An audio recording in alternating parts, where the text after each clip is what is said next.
ልጁንም እንዲያየው እና ደግሞ ለምን ልጁ ማየት እንዳቆመ በዛውም ልጠይቀው ነው።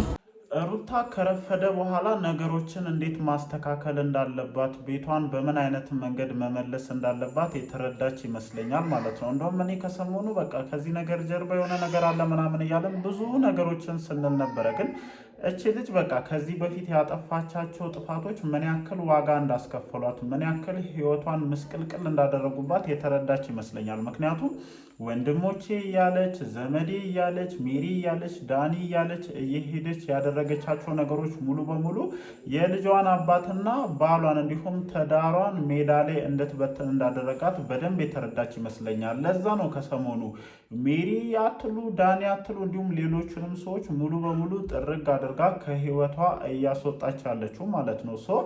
ይሄ ውሳኔ ምን አለ ከተወሰኑ ጊዜያቶች በፊት ቀደም ብሎ ተወስኖ ቢሆን ኖሮ ብዙ ነገሮችን ያስተካክላል የሚል እሳቤ አለኝ። ግን አሁን ላይ ብዙ ነገሮችን ለማስተካከል ነገሮች ያረፈዱ ይመስለኛል። ምክንያቱም አብርሃም ሌላ ህይወት ጀምሯል ማለት ነው። ተወደደም ተጠላም በቃ አብርሃም ሌላ ህይወት ጀምሯል።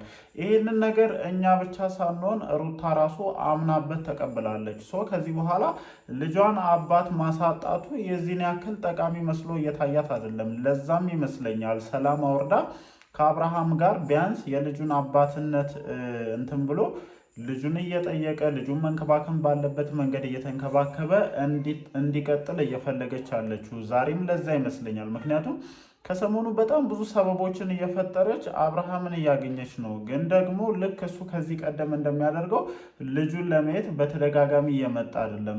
ምን ተፈጠረ የሚለው ነገር እችን ልጅ ጥያቄ ምልክት ውስጥ እንድትከት አድርጓታል።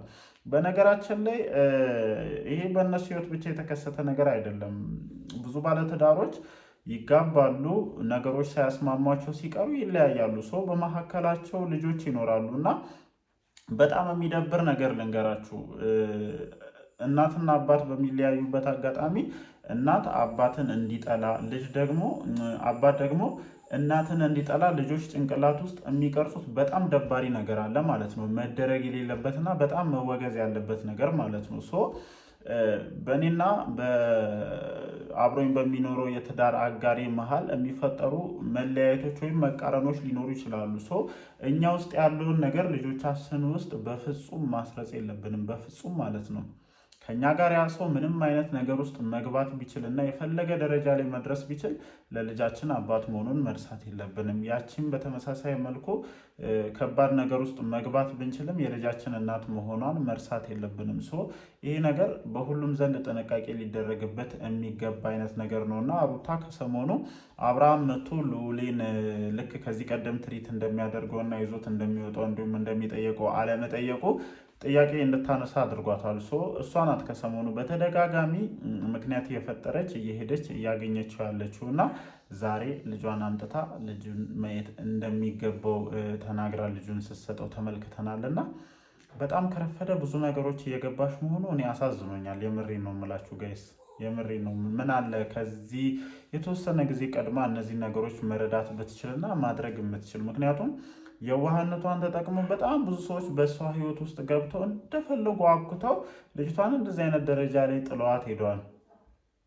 አብርሽ በተደጋጋሚ መጥቶ ይቅርታ ጠይቋታል። ነገሮችን እንዲያስተካክሉ በተደጋጋሚ ለመኗታል። የዛን ጊዜ በእሷ ህይወት ውስጥ ምንም የማይመለከታቸውና የማያገባቸው ሰዎች ለሱ ይቅርታ እንዳታደርግለት ቤቷን እንዳታስተካክል ብዙ ነገሮችን ሲያደርጉ ነበረ። ከህፃናቶቹ ኖቤልና አቡሻ ጀምሮ ማለት ነው ብዙ ነገር ሲያደርጉ ነበር። እንደውም ብዙ ደረጃ ላይ የተዳረሱት የዛን ጊዜ ነው። ቤቱን ለቀውታ ብዙ ነገሮች ተፈጥረው ምናምን እዚህ ደረጃ ላይ እንዲደርሱ ያደረጉት። አንዳንድ ጊዜ በጣም ባሎች የማይወዱት ነገር አለ። ሚስቶቻችን በሌላ ሰው እንድትነዳ አንፈልግም። በተለይ ደግሞ አንድ ላይ በምንኖርበት አጋጣሚ ማለት ነው። ለማንኛውም እንዴት ናችሁ? ደህና ናችሁ ወይ? አለን እግዚአብሔር የተመሰገነ ይሁን። ዋና ሜን የሆነች ፖይንት ላይ ያቆምኩት አውቄ ነው እና እንዲነዱብን አንፈልግም።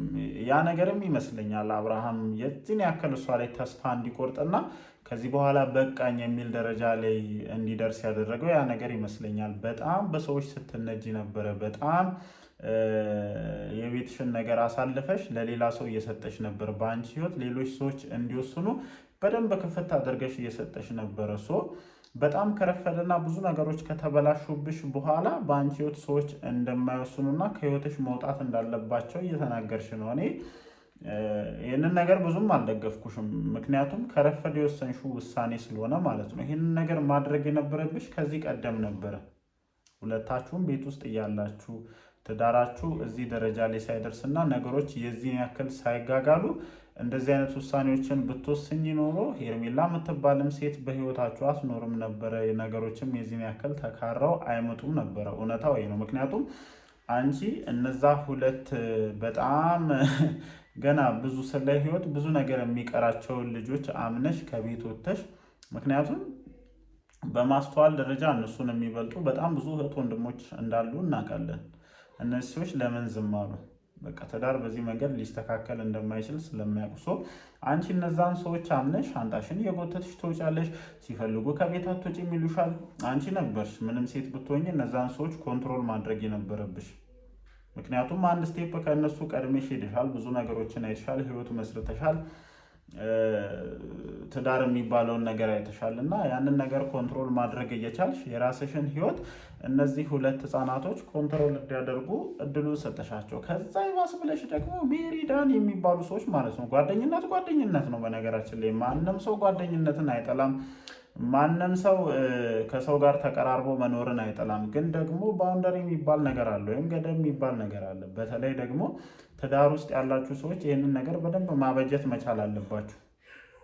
ማቅረብ ባለብን ልክ ነው ሰዎችን ማቅረብ የምንችለው ማለት ነው።